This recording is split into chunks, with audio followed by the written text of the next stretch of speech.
I'm so pleased we're talking to you about mental health, which is often the poor cousin of anything that is physical. So when you talked about this so much. Human experience is essentially caused from within, all human experience. Pain and pleasure, joy and misery, anxiety and ecstasy, all caused from within. So, are you in charge to cause what you want? Are you in a place where you can cause what you want? External things can be stimuli, but it is the way we respond which causes the experience. And I think a lot of people would like to start out on that journey of finding that inner peace and joy. What would be your advice as to how to start out on that journey? The most important thing is, we give you a super computer, but most people don't bother to read the user's manual. Suppose you eat a piece of bread, within 4-5 hours' time, it has become human body. Bread is a simple composition. That simple thing becomes such a sophisticated thing here. But that dimension of intelligence exists within us, and that is not thought process. What insights can you offer us about how young people can regain a sense of connection to life and hope and aspiration? If from Homer, you come to 140 characters of literature. So Sadhguru, what in your view is the fundamental cause of mental disorders? See, one thing is the way we eat. It's a very big part of mental illness. You call that biryani and you ate it. Now the damage is big because these two things will not go together. See, in another 10 years, you will find medical evidence for this. You will find, because we know this is how it works.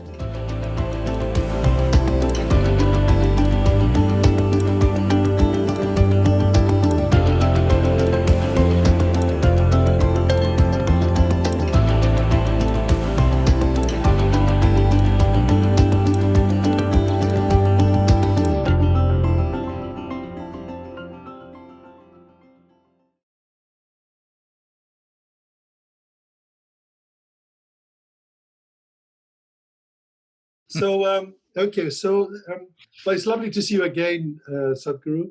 So hopefully we will have the pleasure of meeting you in person one day.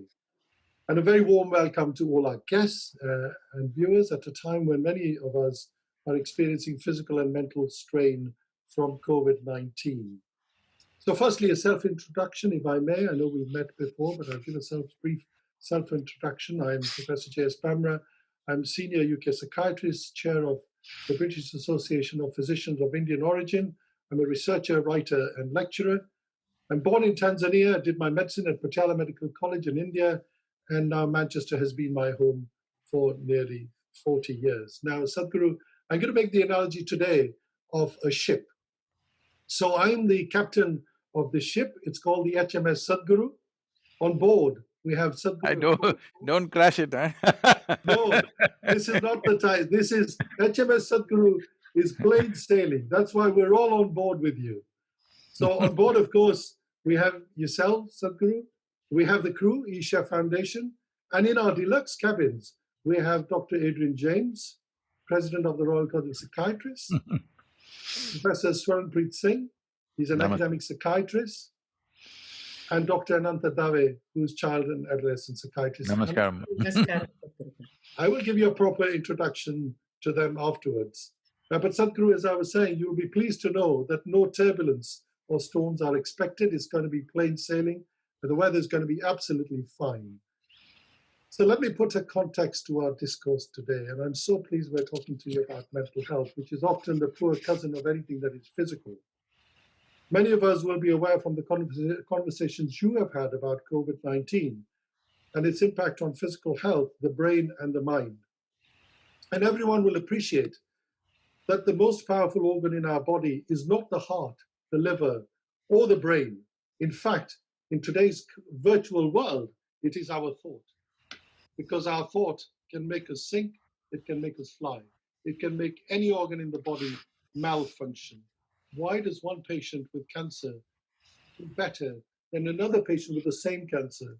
Why does one patient with a heart attack fare better than another patient with a heart attack? And I want you to give you a personal illustration of an experience I had, Sadhguru, and our esteemed panelists.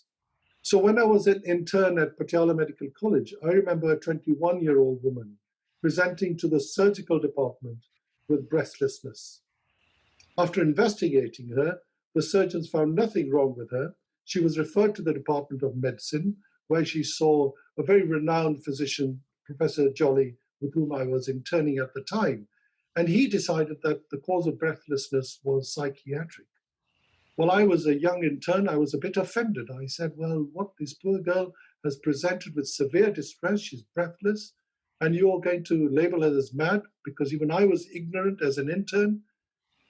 And she did see she saw another renowned person, Professor Gurmeet Singh, who was a renowned international psychiatrist, and he determined that the cause of breathlessness was indeed psychiatric. She had suffered long-term sexual abuse at the hand of a close relative. And so this physical illness was a manifestation of a hidden mental anguish. And so the mind is a corridor of thoughts, behaviors, and actions, as you can imagine, Sadhguru, and you've talked about this so much. Now, in relation to the impact of COVID on mental health, I've certainly seen an increase in my patients with depression, anxiety, insomnia, alcohol abuse, eating disorders, obsessive compulsive disorders, suicidal thoughts as well. There's been quite a major increase in all of these. But this, as you know, is not a local phenomenon. It's a global phenomenon. In one Canadian study that I saw, of 46,000 subjects, normal population, 24% reported that their condition had become poor or fair after COVID. 52% said their mental health had declined since physical distancing began, because as you know, physical distance unfortunately has also meant psychological distancing for many patients, many people. 88% indicated they'd experienced a symptom of anxiety in the previous 2 weeks, so a whopping nearly 90% had had anxiety in the previous 2 weeks during COVID. 64% of young people, and Ananta, you'd be interested to hear this, of youth aged 15 to 24 reported a decline in mental health. And you know, the thing about this is that there are no blood tests to determine mental health. There's a blood test to determine the virus, antibodies, and all of that, and how immune you are or we are. There is no litmus test for mental health problems, and there is no vaccination that will stop mental illness, which is why seminars like this and what you all have done, and Sadhguru, you've done internationally, why they are very important to address some of these issues. So now, folks, HMS Sadhguru is fully boarded. Back to my analogy, and we're ready for departure, Sadhguru. Ultimate journeys of destinations, obviously knowledge. Knowledge so that people can be empowered to better understand and cope with mental distress, corona anxiety, severe depression, whatever you call it, and also help their loved ones too. But en route, we will make 3 stops. But I've made the introduction, Sadhguru. I just want to make a very brief introduction to yourself. I'm going to fail in my attempt, I know. But what have I gleaned? Well, First tell them I'm not your client, please tell them clear that. definitely not, no, definitely. Certainly not. We're here to actually get your wisdom in all of this. And of course, my esteemed colleagues who got so much experience. So this is a sharing and caring experience for all of us. And so, you know, so what I gleaned was that obviously you're a fountain of wit and wisdom, and we are in your darbar on HMS Sadhguru to share that experience with you. Now, you've been variously described as an Indian mystic, whatever that means. You're a spiritual master, a grand yoga master, a philanthropist, and I've seen all of the stuff you've done on that, as well as the environment. So you're an environmentalist, you're a very charitable person. And as I said to you at my last seminar with you on inner engineering, I think you're a scientific spiritualist. And you will remember that I told you that I was a man of science, but of course, you know, what you do is absolutely marvelous. So, Sadhguru, I've made some introductory remarks. Before I introduced our esteemed passengers, I just wondered if there might be other words you might want to give us before we start on our journey. See, in this pandemic situation, because I think we're focusing on this aspect, well, for a whole lot of people, lives have been lost, livelihoods have been lost. Many things that they were used to are no more for a whole lot of people. But one important thing which could be causing mental distress is not the loss of these things, mainly because they have more time with themselves. They just don't know how to deal with themselves. Essentially, in many ways, I know this may be a little insulting for people who are suffering at a certain level, but when they come out of it, they can see this, that all our mental problems on one level, I'm not saying this the entirety, on one level, it's our inability to handle our own intelligence. If we had half the brain that we have, we would be fine. Even now, I think there is one extreme step of lobotomy that if you remove some part of the brain, people do become peaceful or something like that. But essentially, our inability to handle our own intelligence is the main problem. So, the time that you have upon your hands is driving people crazy. Work was driving people crazy, endless, ceaseless action was causing them madness, but now you have time on your hands. I know these are bad words to use today, you are not supposed to say crazy, you're not supposed to say mad, you're not supposed to say insane, but you know all the words, I don't have the vocabulary for various descriptions that could be there. But essentially, people do not know how to deal with themselves. They think the problem is coming from elsewhere. No, human experience is essentially caused from within, all human experience. Pain and pleasure, joy and misery, anxiety and ecstasy, all caused from within. So, are you in charge to cause what you want? Are you in a place where you can cause what you want? Or are you in some state of compulsive reaction to situations that if there is one problem, you will make 10 problems within yourself? Right now, people are predicting mental health pandemic, suicide pandemic. So what you're saying is there is a virus pandemic, it's bad enough, it's disturbed many things.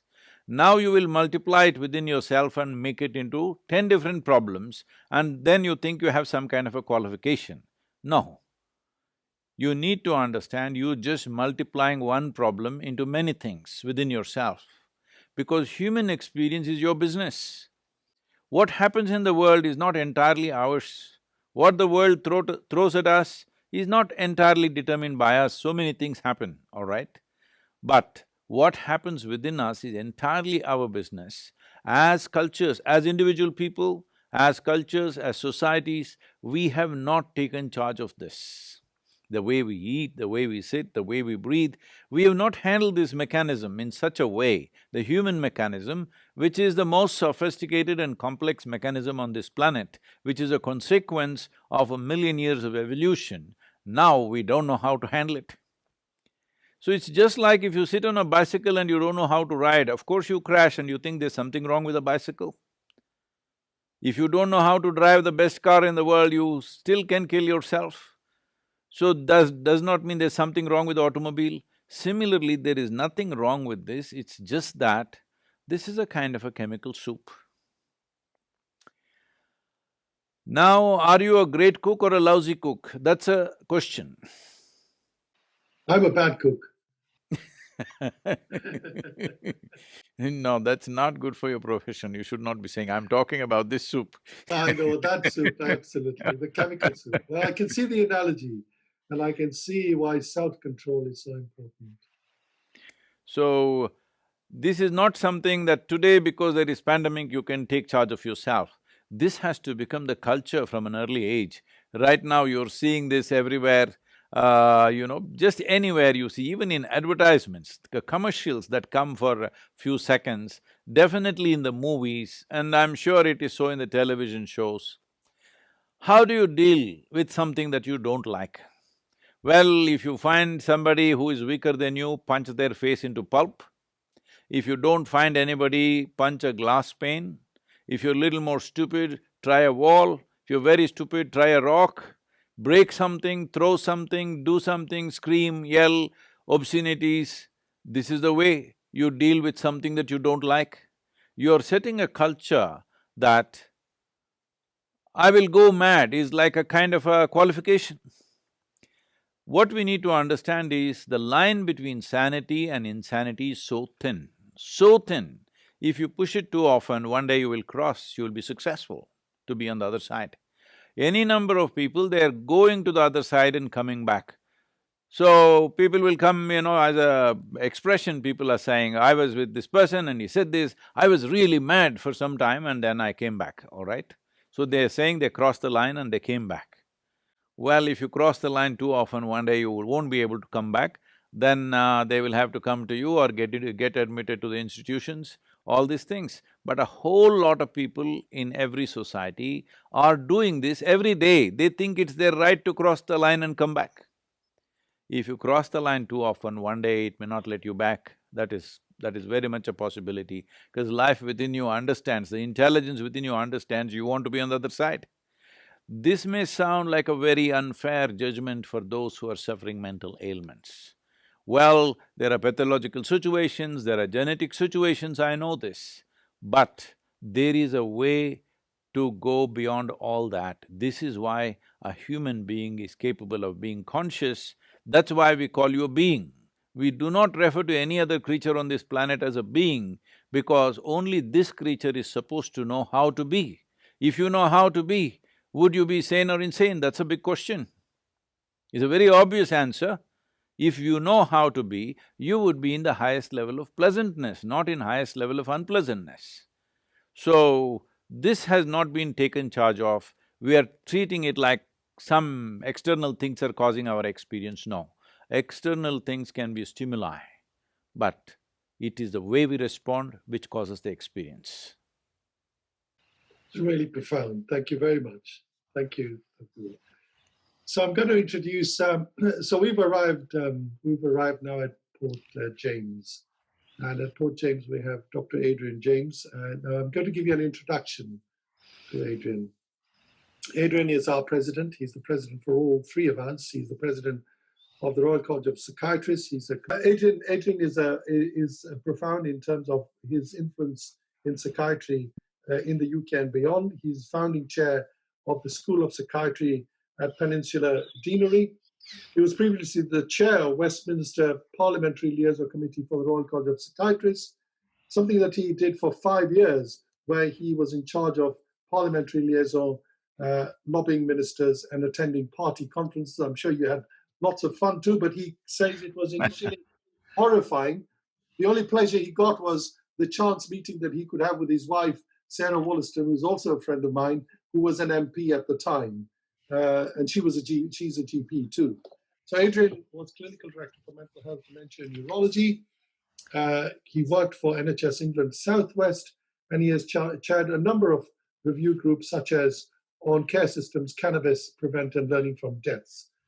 He set up the Workforce Wellbeing Committee at the Royal College of Psychiatrists, and this remains his passion even during his presidentship. So Adrian would like to have a discourse with you, Sadhguru. Namaskaram. Namaskaram. Thank you for giving up your time and for giving us the benefit of your wisdom. And in my experience as a psychiatrist for 35 years, people often say, well, what's the cause of mental illness?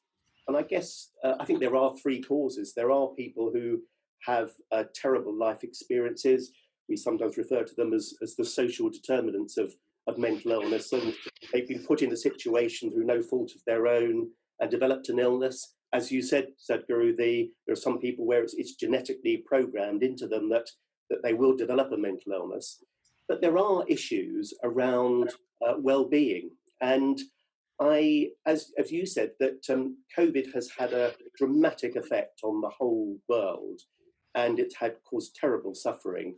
And but it has also given us all an opportunity to stop and think about our lives, and it's a time for renewal. And as you said, many of us we're not used to stopping and reflecting. We just carry on living the lives we've always lived, chasing things that quite often don't bring us happiness. and not actually standing back and thinking. And I would really like to hear from you about what your advice is to the majority of people who don't create that sort of time and space as you do, who are amateurs in this area, how they can use yogic thinking to renew themselves and think about what their lives are really going to be when COVID is finished. This is such an opportunity for the whole world. Adrian, if I say something which is abrasive, please pardon me, because so it's like this. I know the part of the world that you come from, human thought is considered to be the paramount thing that a man or a woman can do. As human beings can do, thought is the highest possibility. But let's look at thought. Your thought is a consequence of whatever data you have gathered through various experiences of life. Am I correct? It's like data is constantly being absorbed by our five senses, by seeing, hearing, smelling, tasting, touching. In these five major ways, we are acquiring data all the time. From this data, we are generating thought. Well, somebody may have simplistic thoughts out of it, somebody may produce permutations and combinations of whatever data they have, which looks complex and sophisticated, but essentially it is only recycling of the existing data that we have. So in the yogic culture, we do not give any significance to what you think or what anybody thinks, because it's just recycling of something that is already there with you. You will have no new territory coming under you with thought.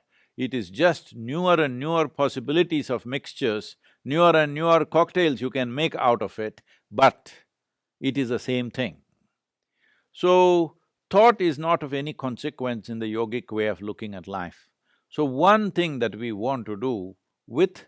See, there are two kinds of dramas going on within the human beings, which cause enormous suffering to people. One is physiological drama, another is psychological drama. The two are related, of course, but they are happening almost like separate dramas, but actually they are one drama playing out to be two dramas. It's called double acting. They're the same stuff, because the chemistry of the body definitely determines how you think, how you feel and how you express yourself, everything. So, what happens in the body happens in the mind, what happens in the mind happens in the body. That all of you know better than me. So, leaving that aside, essentially, it is a drama of physiology and psychology. What you consider as my physiology and what you consider as my psychological framework, both of them are something that you acquired over a period of time. You were not born this way. You came just this much, now you have become a full-grown person. This has happened over a period of time. Coming from a society where there is such a complexity of food in India, you have largely lived in England, so I will just assume, this is just a joke, okay? I will just assume that you are fully made of fish and chips, head to toe. So all the food that we ate has become this body. The food that we eat is just the soil that we walk upon. Or in other words, we just gathered a piece of planet for ourselves, for our use, for a period of time. When the time comes, we have to shed it anyway. So what we have acquired, what we have accumulated, can never be us or me. What I have gathered cannot be me. I cannot say, this cup is me. I can say, this cup is mine. I cannot say, this is me. So similarly, you can say, this is my body, this is my thought, that's how we speak. But actually in your experience, you are the body, you are the thought, isn't it? There's no distinction. This is the fundamental problem. If every moment of your life, if you are conscious that you're able to hold the body little away from you, you're able to hold your psychological framework little away from you, then you could use the mind and you could use the body whichever way you want, but it would not cause any suffering to you. Essentially, there are only two kinds of sufferings which human beings go through: physical suffering and mental suffering. Physical suffering is still a minuscule in modern society compared to mental suffering, because when an injury happens, when a physical ailment happens, somebody poked you, somebody shot at you, these are rare things. It's happening unfortunately, but it doesn't happen to most of the people on the planet. Physical pain is very little. Largely, over 95% is just mental pain. Mental pain essentially means, as I already said, see, if I ask, would you want your mind or your intellect sharp or blunt, in one unison, entire humanity will say sharp. So if you have a sharp instrument and if you don't know how to handle it, when I just came in, I think somebody was talking about nose picking being some kind of a psychological ailment or something like that. Suppose you have a knife in your hand and you do nose picking, you know what will be the condition of your nose? So right now, you have a sharp instrument in the form of an intellect. This is sharpest in human beings compared to every other creature on the planet. That is what is allowed us to dominate this planet over every other creature who may be much stronger than us, but we are dominating simply because our instrument up here is sharp. Now, if you have a sharp instrument, you should know how to hold it. If you do not know which side is handle, which side is blade, whichever way you hold it, you will cause harm to yourself. Right now, that's all that's happened. The sharpness of your instrument is just poking you all the time, you don't know how to hold it. Compulsive behavior with a sharp… if you have a sharp knife in your hand and if you have compulsive behavior, you will bleed all over the place. So right now, tell me one thing, just tell me one thing that human beings are not suffering. If they are poor, they suffer their poverty. Make them rich, they suffer the taxes. If they're not educated, they suffer that. Put them to school, endless suffering. If they're not married, they suffer that. Get them married, I won't say anything. Just about anything and everything human beings are suffering, isn't it? So the suffering is not in the life, the suffering is in the way you hold your own mind. You do not know how to hold a sharp instrument. This is why I said, if you had the brain of an earthworm, you would be very peaceful, no yoga, no meditation, nothing would be needed for you. Only because your mind has become sharp, how you hold it becomes very of paramount importance. If you don't hold it right, either cause to damage to somebody else or to yourself. How much damage we have caused to every other life on this planet? All this because of the sharpness of our intellect, isn't it? If we did not have a mind like this, if we had half the stuff that we have, oh, we would be so eco-friendly, believe me, and we would be so meditative meditation wouldn't even be necessary for us, we would be just fine. So essentially, what is a tremendous potential, we have turned it into a problem because we don't know how to use it. Any instrument is like this, any mechanism is like this. If it is of great potency, there is also a great danger attached to it if you do not know how to deal with it. If you are walking, the risk of you breaking your head, limited but possible. If you run, more possible. If you bicycle, if you're on a cycle, much more possible. If you're on a motorcycle, much more possible. If you get onto an airplane, much more possible. If you get onto your spacecraft, super possible, isn't it? So the same thing, as evolution happened, as this became sharper and more competent and more sophisticated, it is a tremendous possibility and also a tremendous problem if you don't know how to deal with it. The same things, all the things that I mentioned, from legs, running legs to walking legs to bicycle to motorcycle, what does this mean? Higher possibility, isn't it? Higher and higher possibility. Higher possibility also means more complex problems if we do not know how to deal with it. We claim we are the most intelligent people or the most intelligent creature on the planet, but in my understanding of life, intelligence should be a solution. Now, intelligence is a problem, what kind of intelligence is this, I'm asking? For most human beings, their intelligence is a terrible problem. They are not using it as a tremendous gift or a possibility, they are using it as creating problems for themselves and for every creature on this planet. If you cannot even sit quietly in one place joyfully, this means there is a mental ailment. If I have to diagnose people, if you cannot sit here by yourself joyfully, this means there is a problem in your mind. Whether it will cross certain limits for my medical diagnosis or not is the next question. That needs little prompting from everybody around you, then you will get there very quickly. If people around you provoke you and prompt you, you will get there. But the important thing is, how many people today can sit quietly by themselves without reading a book, without talking to anybody, without watching the phone, without fiddling with the phone or television? How many people can simply sit joyfully, just being alive? Being alive is the greatest happening that's happening to us right now, isn't it? The greatest thing in our life is we are alive. This is the most important thing. How many people can sit here just enjoying the aliveness of who they are? No, very, very minuscule number of people are left. I was talking to a group of people in United States, a large group of people in New York City.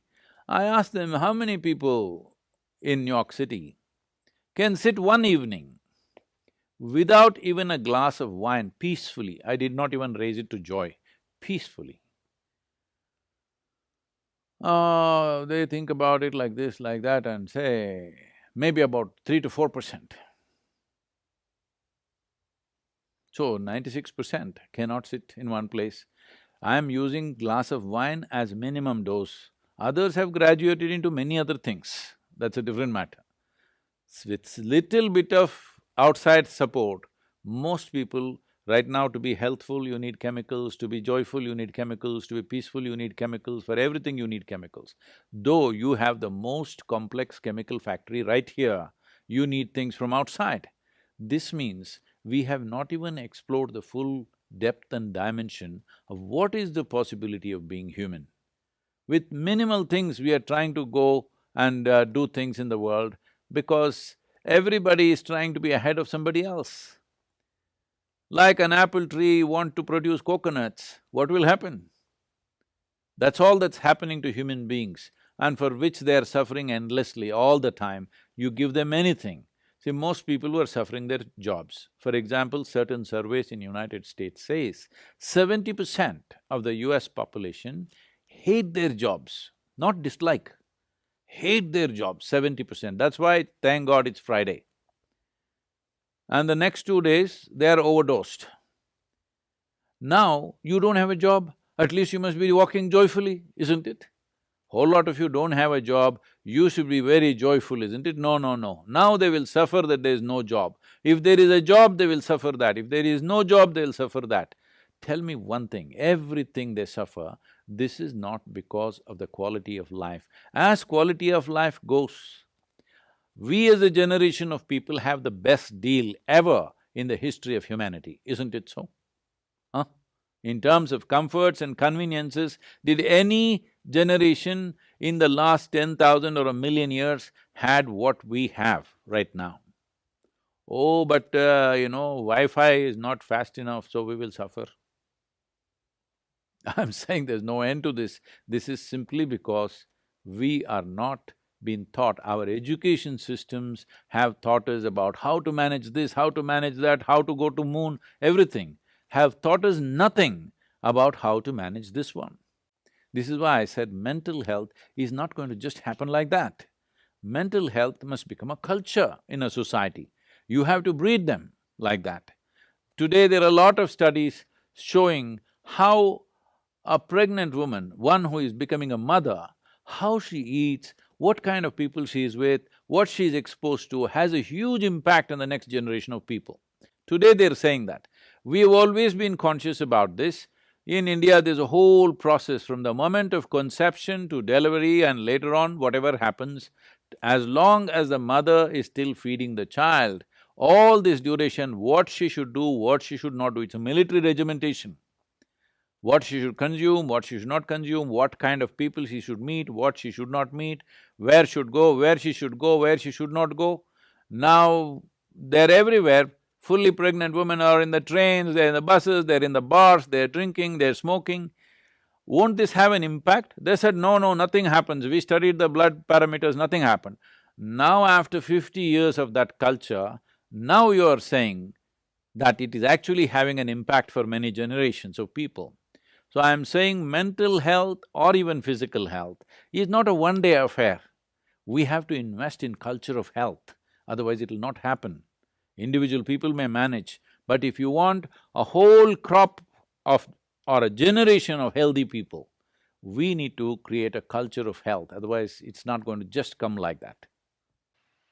So those are really fantastic observations, and I would agree.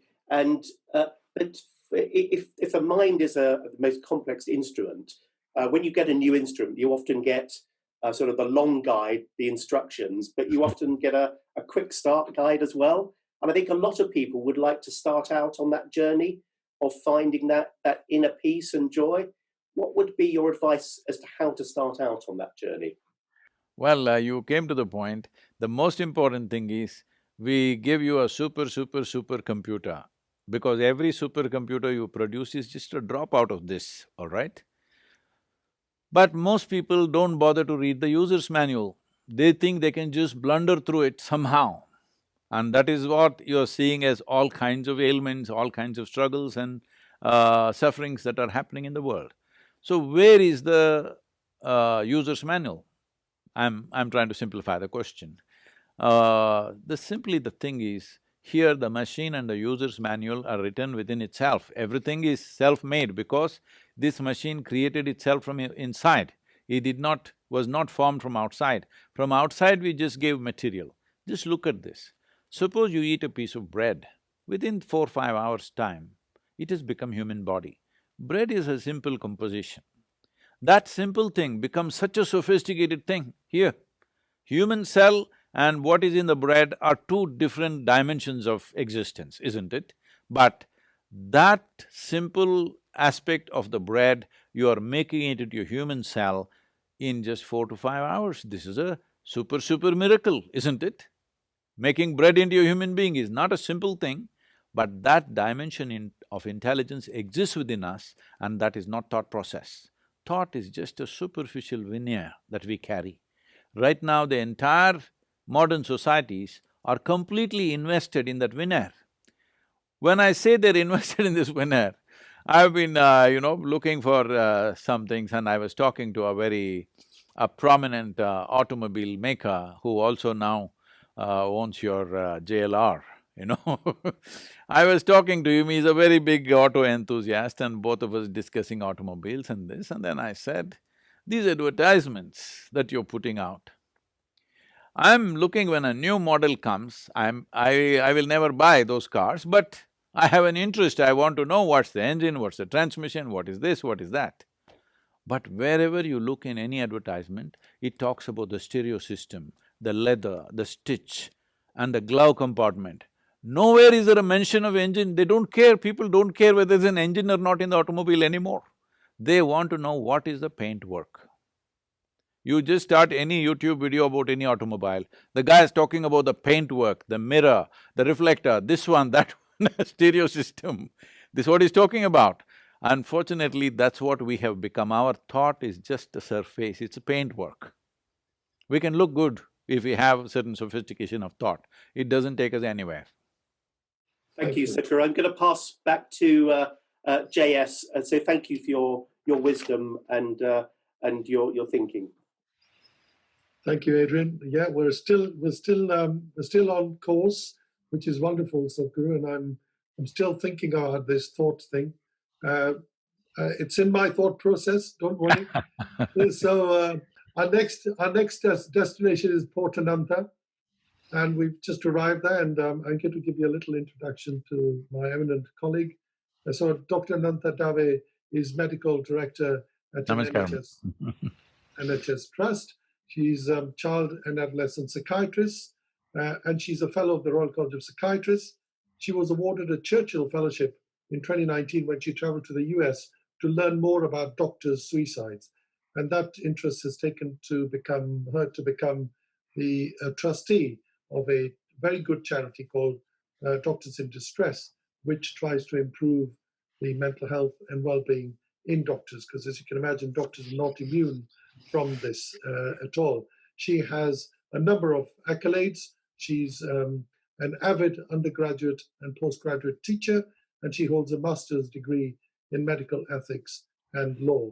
She is the first female president of British Indian Psychiatric Association, and she has co-authored and chaired a report on the impact of COVID-19 on BAME people for the Royal College of Psychiatrists. So, Ananta, I'm going to ask you to have your discourse, please, with Sadhguru. Thank you, JS, for that very generous introduction. And namaskaram, Sadhguru Garu. It is a real... Oh, Telugu ma meeru? Aunandi. Sir. So it's a real privilege and honor to be able to have this conversation with you today and along with my colleagues. And I've been fascinated by what's happened so far, and I'm really looking forward to the rest of the session. I mean, a couple of thoughts just on what's been discussed so far. And while you've put it in a very articulate way about how we've not really used the main instrument that we've been given, the engine of our lives, in a very useful way. One of the things that I find about the pandemic, and I've worked in both India before, and in the UK as well, and just having observed how things are, one of the perhaps the positive fallouts of what has been a very devastating pandemic is that people perhaps are more willing or less afraid to express their vulnerability. They're at least able to say, look, I'm not quite sure what I'm doing, and maybe I need to restart and reset. And I think that's a positive thing. I think that being able to show that rather than sort of trying to pretend everything is okay and that you're, master of everything is something positive, I think. So that's something that I wanted to share. And the other thing I wanted to say before I asked my question is, you talked about, how people might think of themselves as mentally ill, or how after a particular point is crossed, that anybody can actually reach that state. But over the years, I've seen that there are many people in the world who suffer from mental illnesses where that has not been recognized, and the stigma and the secrecy that surrounds mental illness has actually devastated lives. And I think it is good, although we are not there completely, it's good that that is being validated, the distress, the mental distress, whether it is at the pre-pathological stage or whether it is at the stage where it reaches the diagnosis of mental illness. I think that more and more of that is being validated, which I think is positive. So these are some of my observations based on what you've said. Now, being a child and adolescent psychiatrist, my question to you, or the thing that I was interested in is discussing a bit more about the effect of the pandemic on children and young people. My experience is more in the UK because that's where I've been for the last 25 years. But I think this holds true to children and young people around the world, is that the different groups of people have had the pandemic impact them in different ways. But for children and young people, when they're at a very crucial period of their development, their emotional, cognitive development, their independence, the pandemic has really made them sort of have to rethink about perhaps, their perspective on life or the way they are developing. So whether it is the fact that they've had to stop their interactions with peers, education came to a standstill, that the social media being the main medium by which they interact with peers, or whether it is seeing grief and loss amidst them, although they themselves might not become seriously ill with COVID. They've seen their parents, grandparents, their loved ones dying with COVID.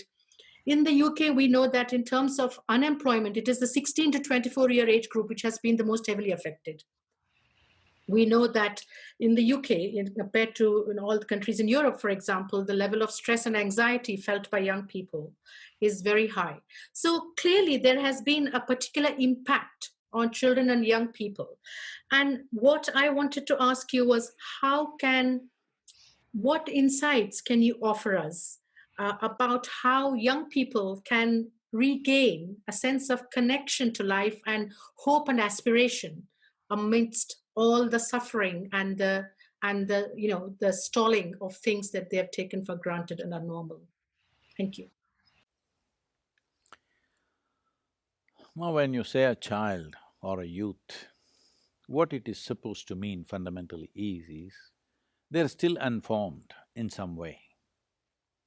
But unfortunately, in the present generation, even very young people are too highly formed. If you get formed too early, you become deformed in some way. I'm sorry I'm using such words, but if you take a form very early in your life, that form becomes your way. That is a kind of deformation of life. You should never get formed if you ask me. You must continue to evolve and, reinvent yourself all the time.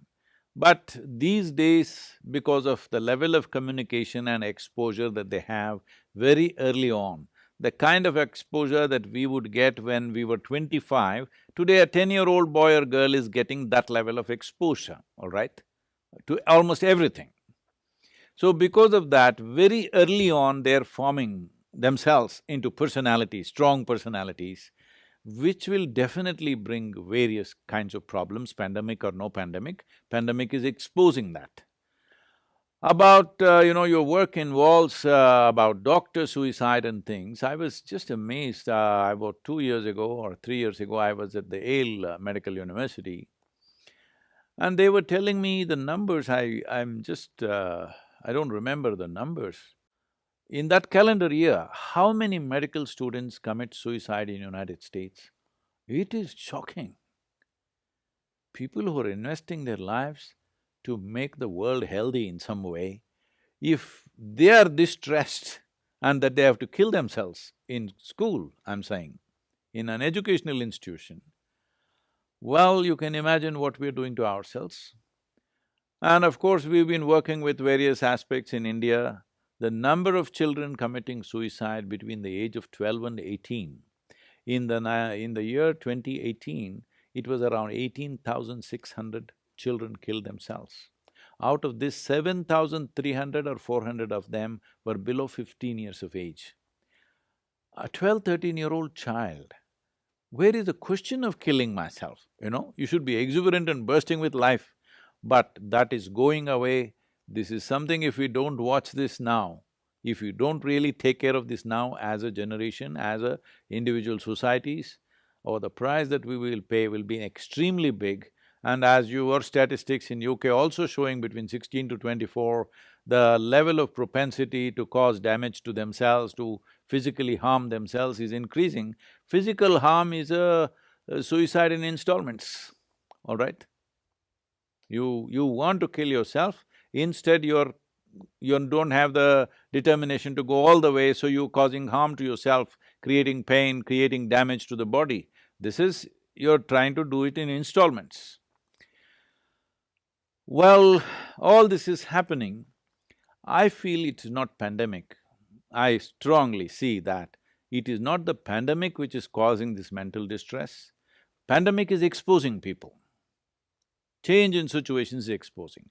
But if you look at the mental pandemic, I know you said it in eloquent words of how it's causing suffering. If unfortunately over 1 million people have lost their lives, many have lost their dear ones, many have lost livelihoods. Yes, all these things are things to be compassionate about. But we must understand, compared to what previous generations have faced. For example, you're in London, is it, Ananta? I'm actually near Birmingham. Okay. Even Birmingham was bombed in World War II, but London was flattened, all right? Leave the other people, I'm just talking about the English people. What they've gone through, the previous generation, compared to that, this pandemic is a softball. You must hit it right. I'm saying compared to wars, famines and natural calamities of great disaster, this is a very soft ball. With responsible, conscious behavior, we can deal with this. But because we have become such compulsive creatures of habits, that now if you have to just change some little thing, you suffer so much. Right now, going to work, everybody was complaining, this commuting is such a nuisance, getting onto the train, going there, see how people are standing in the trains like they're cattle going for slaughter. They're going to work. You look at the expressions on people. Now you don't have to go to work, you can work from home. Now this is great misery. So we must understand we are not able to handle any change because this modern life with so much gadgetry and technology has brought a certain level of certainty which is unhealthy, I would say. Too much certainty. No generation had this much certainty about their livelihood, their survival, their everything. If 4 children are born in a family, only 2 lived normally, There was no such certainty. Today there is such a certainty about life. You're misunderstanding this for a guarantee. Instead of appreciating it and enjoying that certainty, right now people are thinking technology or something else has given them a guarantee of life. There's no guarantee of life, all right? Life is a fragile thing. Only if you behave responsibly, it stays with you, otherwise it'll go. So why are we behaving as rampantly as we're behaving? Because this is giving us such a false sense of certainty of 4 walls you have created, you don't know whether it's summer, winter, spring, what it is. Always it is 70 degrees centigrade, or I'm sorry, 70 degrees Fahrenheit, and you think this is it, you're in a box. We go into a box as a last journey. You can't live in a box all your life. If you live in a box all the time, that's not life. So right now when life hits you, virus is life, when life hits you, you don't know how to deal with it. All that's happened is small upheavals. This is a very soft ball compared to what the previous generations have faced. The Spanish flu, the World War I, then the Great Depression in America, then World War II, and so many things that they have faced. Compared to that, just 1 century if you take, if you look back, you will be terrified what was happening to them. 1 century, 20th century, what it has done to people. Compared to that, this is an extremely soft ball, we must hit it. We must hit it well and see that this becomes a very transformative and wonderful time for us, rather than thinking some calamity has hit us. No calamity has hit us. Any amount of medical proof is there that virus infections have brought about so many aspects of our evolution into place. In the past millions of years, many virus infections were key to instigating evolutionary process to hasten up within ourselves. Who knows, with this you may grow a halo. With the coronavirus, who knows? Let us wait, let us strengthen our immune system, let us bring our psychological and physiological balance into our systems and sail through this. He's saying there is no rough weather, everything is smooth sailing. It is still smooth sailing. Ananta, did you want to just do a quick follow-up? Yes, I mean, and that's very helpful, Sadhguru, thank you. And I think, in terms of giving young people, youth, that sense of hope and putting things in perspective and asking them to sort of, slow their expectations down is good. What would you be saying to people, for many people who might be facing some immediate, whether it is poverty, hunger, whatever it is, some immediate needs, basic needs, which are not being fulfilled, what would you say to them? What would you do to them in order to give them that strength and hope that they can get beyond this, and there is, their particular attitude or way of life can help them, bear these indignities? What would you say to maybe young people, but also families? Thank you. See, there are two things kind of woven together in this question about indignities that one may have to suffer and hunger.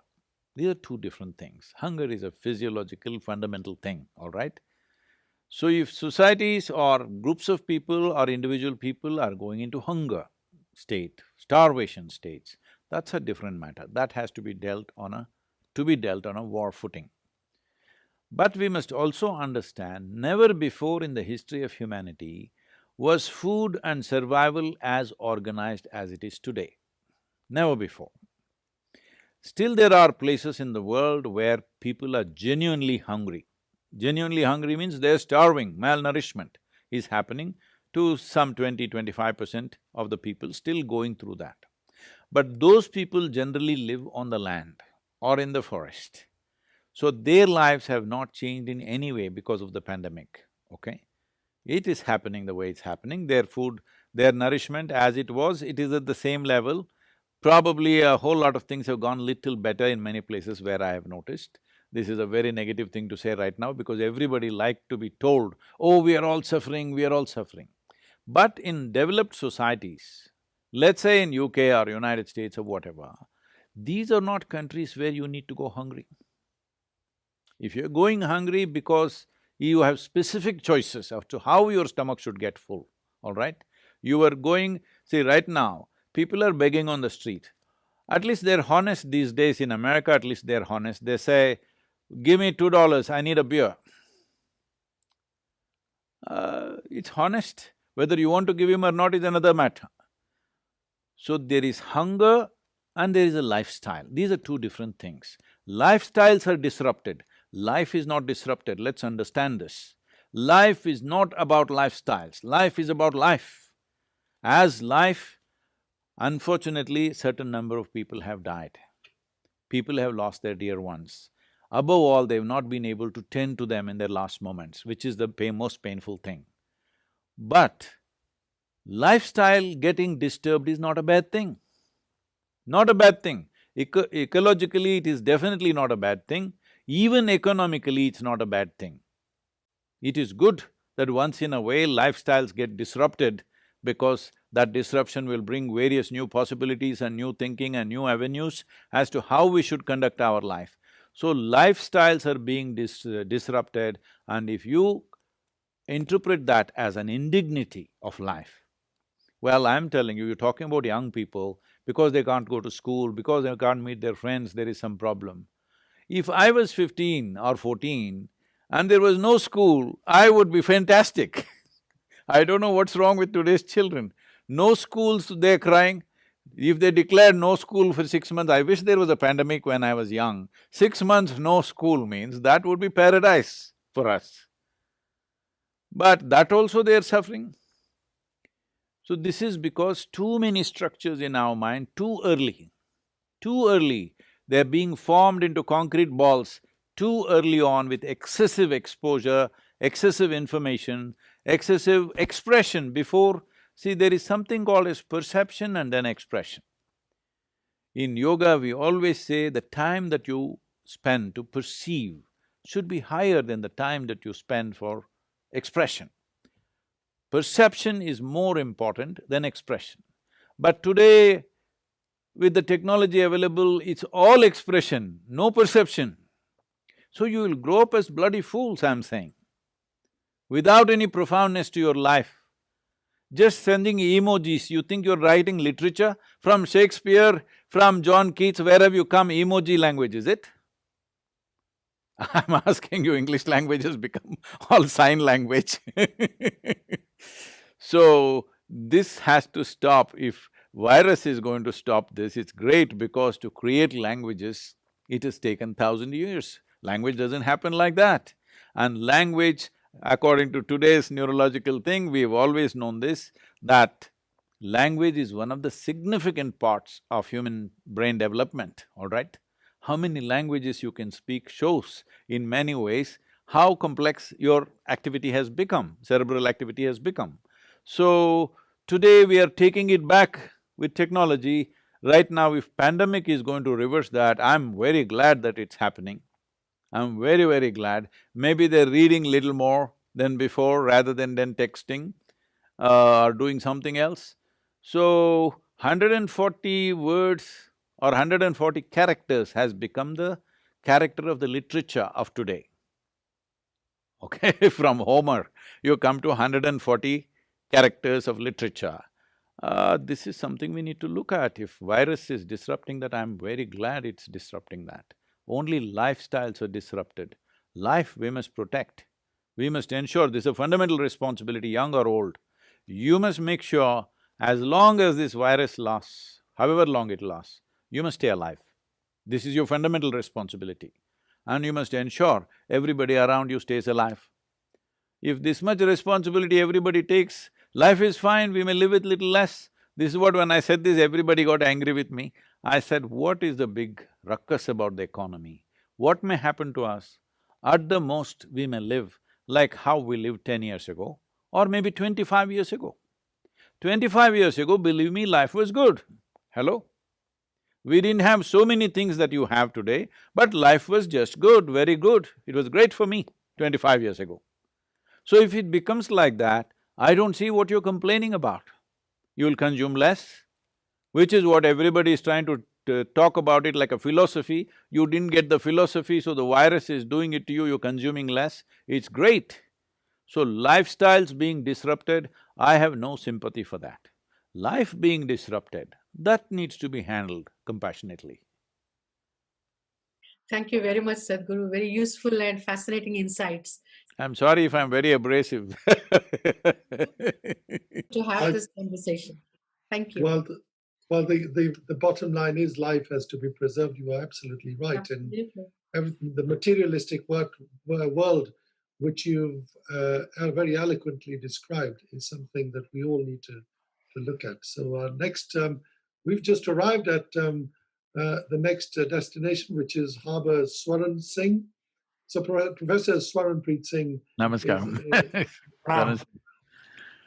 Swaran is a great friend again, but he is a renowned professor in psychiatry all over the world. He is professor of social and community psychiatry at Warwick Medical School. He is director of Centre for Mental Health and Wellbeing Research at his university and associate medical director at a local NHS trust. He is director of NIHR Warwick, India, Canada Group for Improving Psychosis Outcomes at the National Institute of Health Research and an adjunct professor at the Faculty of Medicine in Denmark. For a long time, nearly 6 years, he was the Commissioner for Equality and Health Rights Commission mandated by the UK Parliament.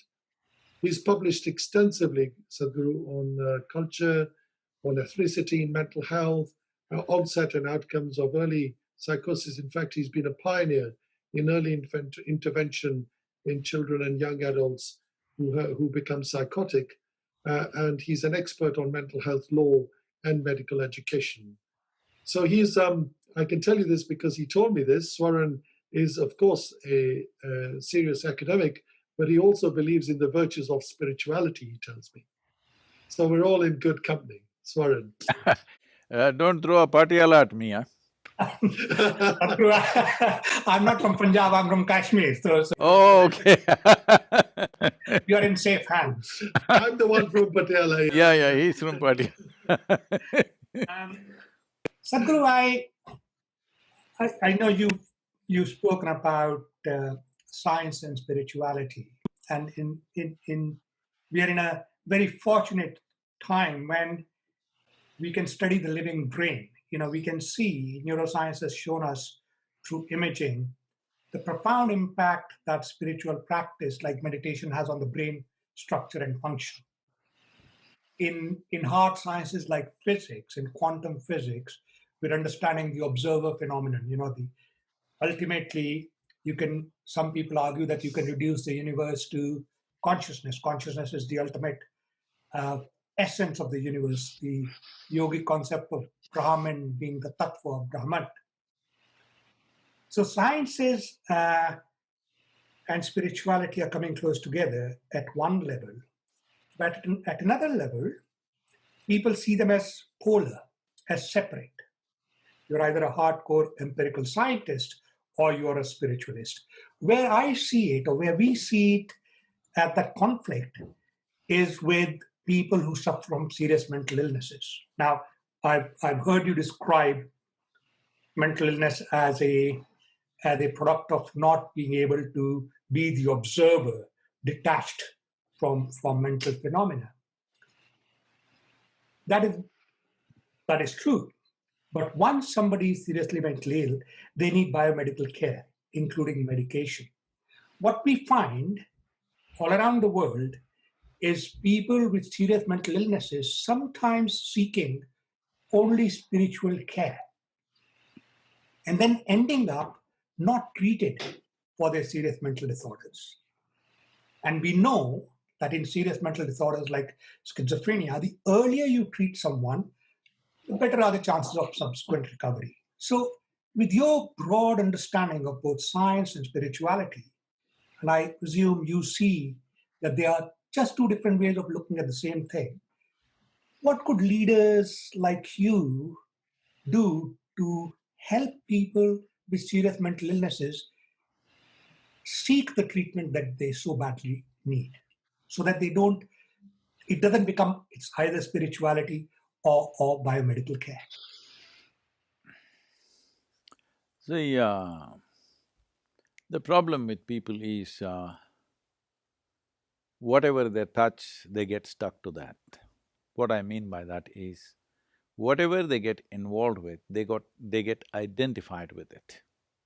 You become a scientific researcher or you become a spiritualist or something else. What is needed is an open-ended approach to life. Right now, you need some support in the form of maybe a conducive atmosphere or maybe chemical support from outside, whatever else you may need, therapies and stuff. If you don't do that, it is just like a child is anyway going to become a man or a woman. But will it just happen if you just throw him on the street? You have to put him through his paces for him to become a reasonable man or a woman, isn't it? You have to take those steps. So as a child is born, anyway, it's like anything else, you just throw it there in the… See, if you take a seed and throw it in the soil is good, it will just grow, largely.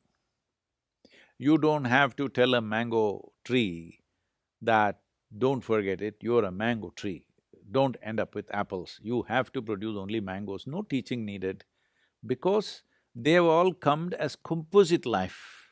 All other creatures have come as composite life within the two lines that nature has drawn for them. So there is not much risk of them going off. A tiger is born, you don't have to teach him how to be a tiger. If he just gets to eat well, he will become a tiger. He has no such confusions. Will I be a good tiger or not? Will I end up as a house cat? Will I grow up as a tiger? No such insecurities. But a human being has come unformed. And this being unformed is not a curse. It is the most fantastic thing, that you can determine the nature of your growth and your form. What form you want to take is determined by you.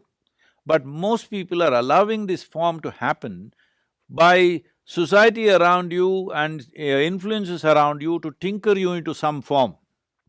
Instead of human consciousness determining the shape of the society in which we live, the society in which we live is right now determining the shape of the human consciousness, which is the fundamental flaw in the way we are conducting ourselves. Having said that, when it comes to an ailment first needs compassion, mental ailment especially, it needs compassion because, as I think the doctor mentioned, that you can't take a blood test and say, okay, you're mentally ill. Maybe there's some things which are visible these days, but largely it is not like you can take your blood test and say your liver is not functioning properly. You cannot say that. So, there is no proof. In America, there is a way of expressing this, are you just crazy or are you crazy, you know? Just crazy means you're crazy in a nice way, you're crazy about something. It is nice experience, you're just crazy. If you're crazy means you need treatment. So, the thing is, what is sanity, what is insanity is such a thin line. A whole lot of times, people around you, people who work with you, people who live with you, many times you think they're crazy, isn't it? But they're just crazy, they're not crazy. So why I'm trying to make this distinction in a crude way is because it's that crude in the world outside. When somebody behaves little out of control, we do not know whether they're doing it out of their irresponsibility or something else is compelling them to do it that way, you know? You do not know. One moment it looks like they're really ill. If you reach out with compassion, they suddenly take advantage of that and start doing other things to you. Then you push them back. This is a struggle, I'm sure you've seen this with your patients all the time. You cannot really make out absolutely when are they really sick, when are they making it up, when are they playing it to their advantage, you know? You cannot make a distinction. With physiological ailments, you can clearly say, this is it, this is what is happening. Even if the person pretends to be pain, the doctor will say, no, he doesn't have enough pain, his threshold may be low, he's just acting up, whatever, because it's all indicative, largely. But mental suffering is not like that. We do not know exactly what's happening because it's a complex mechanism like that. There is no one single or absolute parameter to say, yes, this is happening, yes, this is not happening. It is, I'm sorry to say this, in whatever kind of psychiatry we are in, there is a little bit of evidence, there's a little bit of guesswork, there's a little bit of arriving at certain conclusions, all these things are involved. Otherwise, you cannot handle human mind because there are no absolute lines, this is it, there is no such thing. Having said that, if somebody needs societal support, can we create it? That's a question mark always. Sometimes we can create it, sometimes we cannot. A whole lot of them would come out with proper loving nurture around them, whole lot of them. But that nurture is not practical most of the time, because when a person behaves irresponsibly or rather unreasonably, how many people around them are sane enough to provide a very loving nurture? They will also go crazy. If this person behaves in unreasonable ways, they will also start responding in unreasonable ways because they are not very far away from this person. They also, with small provocations, are capable of going into the same states. So where do you find that ideal society which will nurture them like that? Very, very hard. We have tried a lot with a whole lot of them in our yoga center, but even in the yoga center, though everybody is committed to making this happen, when somebody becomes beyond certain reason, you know, their behavior becomes beyond reasonable situations, they start creating scenes and throwing things around, then everybody starts reacting, Sadhguru, do we need to take care of this person? Not possible for us. It comes up at some point because everybody gets tired of it somewhere. So then medication becomes absolutely necessary when we are not able to do it by talking to them, by creating a nurturing atmosphere, you're not able to do it. Obviously, it's medication, not meditation. I'm talking about medication, your arena. It has to be by medication, because without chemical influence, you are not able to correct their whatever is happening within them. Not that everything gets fixed, but at least it gets controlled. When it gets controlled, reasonably controlled, then we can teach them methods. But the biggest problem that I have seen with people with psychological imbalances is getting them to commit to do it. They will develop such a resistance for something that's good for them. To make them take the medicine is a huge challenge. I don't know if you face these things, because you know, if you're just treating people by prescription, at homes there is a huge challenge to make that person pop the pill. They're in such bad condition, they're suffering so much that they're making everybody suffer around them, but getting them to take the medicine is such a big challenge. Everyday circus you have to do around them to get that done, because there is a natural instinct of self-destruction in them. They're moving towards that so rapidly, you have to mask the medicine and give it, but today there are so many human rights stuff, you cannot give medicine forcefully to somebody even if they're dying, you know. There are all these issues are there in the society, but I have seen so many people, the moment they get to a certain level of psychological imbalance, there is a kind of a superiority kind of thing within themselves, that they think they're better than everybody, they think the whole world is crazy, they don't want to take the medicine, they openly say, you take medicine, you are the one who needs it. Well, it's tough. Because there is no absolute measures that this is that, there is no absolute measure. So where does something come in? Where does spirituality come in? It depends how you describe or define spirituality. Spiritual process is not one aspect of life. Spiritual process includes psychiatry, includes psychological therapy. Spiritual process includes chemistry also, but we are looking at chemistry as managing from within. In India, spiritual process and Ayurveda always connected. They never separated the two, because if you look back at the Ayurvedic doctors of the past, not today, they're coming from the 4 years or 5 years of college. But otherwise, if you look back at the Ayurvedic and Siddha Vaidya people, they were all considered as Siddhas, they're sages. They are both spiritual and they're doing medical part of it on one side. So, we never separated human well-being that it can be treated in a compartment. We always saw it has to be treated on all levels. If you do not address it on all levels, there will be no results. It is this addressing my way or your way has come up because what we are involved with, unfortunately, we are getting identified with it, which is a wrong way to approach. So may I just ask a follow-up question here? So Sadhguru, what in your view is the fundamental cause of mental disorders? If you're asking for one cause… Well, it could be many. There are too many. If you want me to list it a little bit, I can't list all of them. See, one thing is the way we eat. It's a very big part of mental illness. The way we're ingesting chemicals and hormones today unconsciously at various levels is a serious part of mental illnesses of this generation. How we ingest, how we take food in. This may sound little far-fetched for UK, but please listen to me carefully. We look at life like this. You are who you are as a person. You are who you are because of the parentage that you had, the schools that you went to, the education that you had, now the exposure that you have in your life. That's why you have become this kind of a person, isn't it? It's all many things receiving. So all the times you're receiving, what you're receiving is not just information and thought.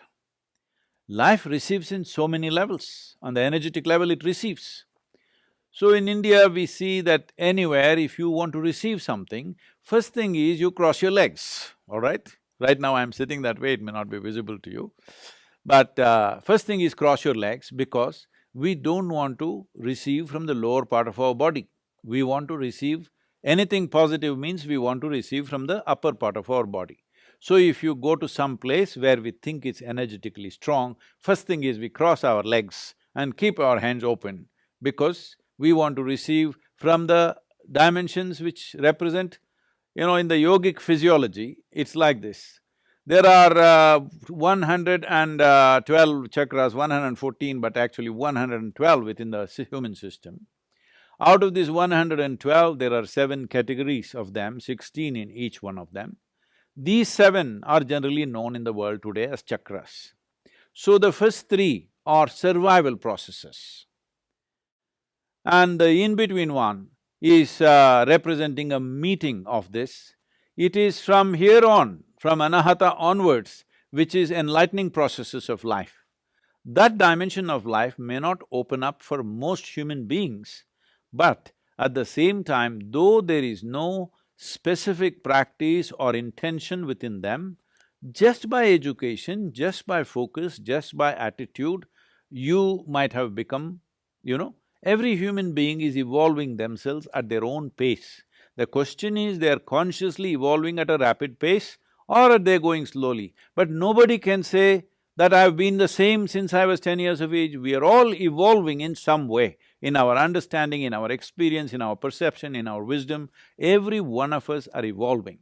But spirituality, what it means is, because we understand we are mortal in nature and our time is very limited, we want to evolve as fast as we can. Everywhere in the world, in every language, many sayings are there like this, to suggest that wisdom comes only in old age. Isn't that a terrible waste of wisdom and life? Wisdom should happen at the earliest part of your life. That is when you can really enjoy your life, that is when you can create a wonderful life. Wisdom happened just 3 days before you died. What is the point of this wisdom?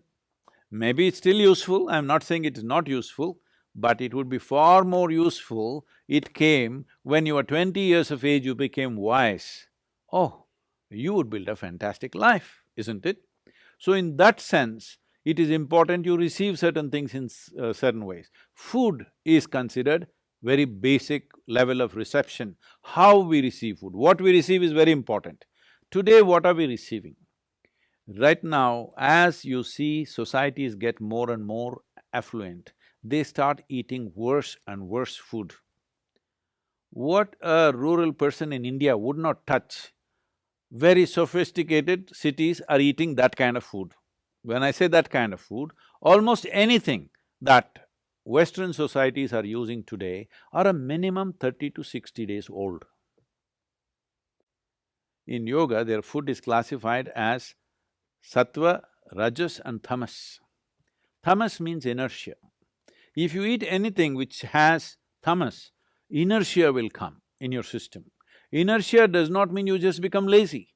Inertia means certain things slow down. Certain things means essentially regeneration of the system slows down. Today you know that neuronal regeneration is one of the most important aspect of keeping your brain reasonably functional throughout your life.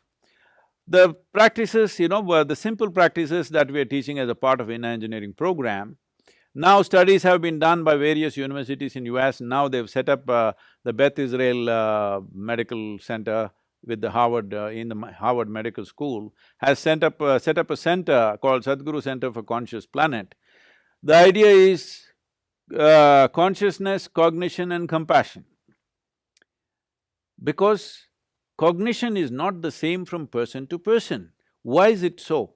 There are various aspects to it. Now that I'm talking about food, if you're consuming foods which are tamasic or causes inertia in the general function of your system, in the energetic process of who you are, then you will see cognition levels slowly will go down over a period of time.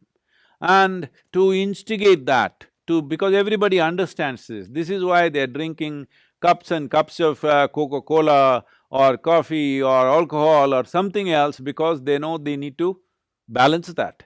So this kind of balance is a very rudimentary way of balancing your system, that you're putting wrong things and then you're trying to correct it with right things. The highest number of antacids in the world, nearly 60% of the world's antacids are sold in America, the most affluent population on the planet.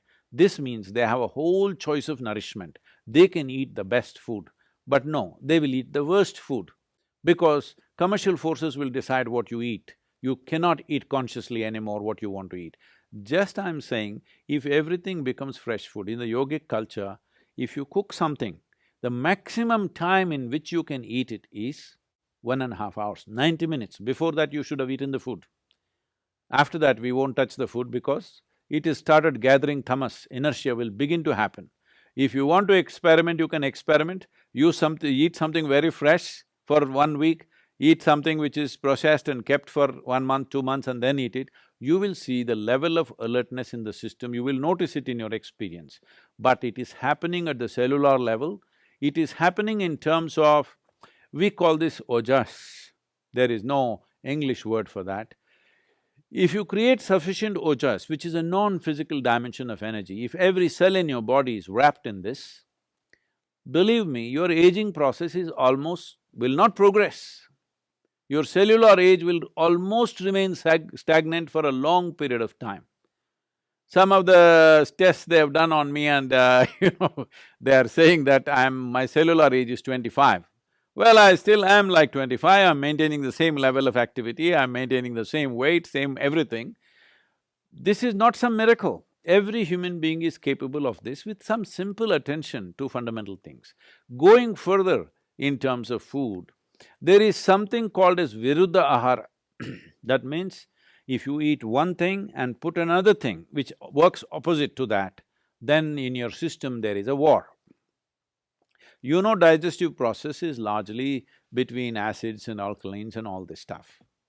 So if you put things like this, mixed up together, right now, because the British have taken a lot to the Indian food, I see Indian curry and Indian restaurants doing very well out there.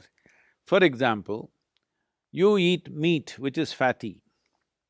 If you eat it by itself, it may not cause that much damage. but you ate that with rice and ghee. You call that biryani and you ate it. Now the damage is big because these two things will not go together. This is why any non-vegetarian food and milk-related food were never mixed, because the moment you mix it, it will go opposite to each other and you create a battle within yourself. Battle means just this: if you eat food, in the yogic culture, food should not remain in your stomach bag for more than 2.5 hours. Within 2.5 hours, it should have moved out, you must be feeling empty stomach. Hunger will not come, empty stomach will come. And that is good. We want our stomach to be always empty, because in an empty stomach, everything works well. And the colon health is something that's completely neglected today. If you do not keep your colon clean, keeping your mind in a balanced state is very, very difficult. So in Ayurveda and Siddha, first thing, if you say anything, you are having sleepless nights, you are having disturbed something, mild, any kind of psychological problems, first thing is purging. Purge the system, clean the colon, suddenly you feel little balanced. It is not a whole solution, but it'll bring the basic necessary atmosphere in the body to make the corrections. Either with medicine or with necessary practices, you can bring about correction. So how we eat, how our mothers ate when she had the responsibility of nurturing another life, how she ate, how she did things, all these things have significance. We are not taking care of food, we are not taking care of our practices, how we breathe, how we drink, how we do things. No. When we eat, always we want our legs to be folded, because we don't want to receive from lower level of body. People may think, oh, this is superstitious. Well, what you think is superstition, believe me, now that we have this research center going, we'll focus on these things. You will see in another 10 years, you will find medical evidence for this. You will find, because we know this is how it works. This nobody can dispute, because we know from experience this is how it works. But evidence you can find, see, somebody commits a crime, it takes 10 years to prove. Does it mean to say murder happened after 10 years? No, murder happened. There's no doubt about that. But evidence building may take time. Right now, medical sciences are going in that way, that they want to build evidence for everything that we know by experience. It is good, it gets a undisputable kind of legacy later on. That's a good thing to do, this research must happen, I'm not against that. But the important thing is to observe life the way it happens within myself, because this is the closest life that you have. In your life, this is the closest life. If you do not know what's happening here, how do you notice what's happening with somebody else? Just by external observation, by gathering data about various things and coming to conclusions. That may work sometimes, but a whole lot of time it does not work, because that's not how a human being is made. You cannot add up lungs, liver, kidney, spleen and make a human being. You cannot add up all these things and make a person either. Well, you can get one rough picture, with that you can do treatments and works. But there is no question, there is relevance to every dimension of life. How do we apply this to a person who is suffering right now? That needs a compassionate approach, not a standard approach, my way or your way. It's a very silly way to go at it, that this is the only way it can be done, because that's not how human beings are. Something very simple, I'm telling you, children especially with lot of mental ailments, I look at them and they say they don't need any yoga, nothing, he's not going to do yoga, nothing. Put him into swimming classes, put him into tennis classes, send him trekking in the mountains. Within 6 months, they're doing fine, you know. All they needed was that activity and exposure to nature and something to focus on intensely, something to get involved, expend their energy in a certain way. This is all they needed. But instead of that, if we put them on medication at that time, that may become a lifelong problem. So, taking a judicious action, there is no perfect action. Nobody has perfect action anywhere. A judicious action of what could be maximum right rather than wrong, more right than wrong is all you can do. I don't think anybody has an absolute right about mental conditions that people are in. Sadhguru, thank you very much. Thank you very much, Sadhguru. And I'm sorry to use that word again, but thought-provoking discussion, food for thought and thought for food as well. And really quite interesting. And of course, mental disorder, serious mental disorder, which is of course where… There are various kinds of disorders which are celebrated, because you asked the question about spirituality. There are various kinds of disorders which are held as sacrosanct and celebrated in the world. This happened in a mental asylum in United States. A bishop came there and he was giving a lecture. A room full of, inmates of the asylum, not a single one was paying attention, they were all busy with their own things, picking nose, picking ears, picking whatever they wanted to. Only one guy in the front row was, without blinking an eyelid, he was just watching and listening intensely. Towards the end of the talk, that guy who was watching the bishop closely and listening to every word, he called the doctor who was in attendance and whispered something to him. Then the session got over, they all left. Then the bishop had a hard time speaking for 1 hour to a group of people who not one is paying attention except one person. Then he was interested and he asked the doctor, "What… that guy was the only one who was listening to me, what did he say?" So the doctor said, he asked, "How come he is out and I am in?"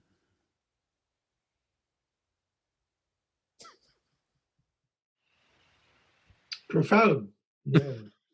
But of course, Sadhguru, of course, what you said earlier is very important, that one approach isn't what helps, it's a combination of approaches, and people who have serious mental disorders, of course, that commonality of approach in various ways, medication, meditation, and proper societal support, and themselves taking ownership of what they eat, what they drink, and the drugs that they take, all of that is really important. So really profound.